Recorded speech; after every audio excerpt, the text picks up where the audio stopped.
I am the Tofu Golem. Please enjoy the video. You start by making the chopper safe and accessible. Remove the lid and cartridge and clear trapped food. This prevents jams when you test movement.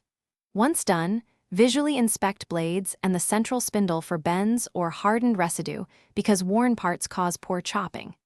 Next, release any snap locks and rotate the mechanism by hand to feel drag. This tells you whether lubrication or disassembly is required. Make sure to have a small screwdriver and brush ready before you proceed.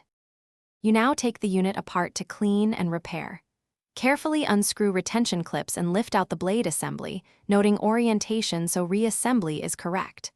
Clean every part with warm soapy water and a soft brush because residue and rust increase friction, then dry completely to prevent corrosion. If bearings or springs are worn, swap them for replacements. This restores smooth action. Finally, apply a thin coat of food-safe lubricant to the spindle and gear teeth, but avoid excess. You reassemble with care, aligning components in their original positions so seals and blades seat properly. Tighten fasteners just enough for secure operation. Over-tightening can warp plastic parts. Once assembled, perform 5 short chops using soft food and listen for consistent resistance and no grinding. This confirms restored function. If you still hear rubbing or feel uneven motion, make sure the blade is seated straight and the gear teeth engage cleanly. If not, swap the cartridge or consult the manufacturer troubleshooting guide.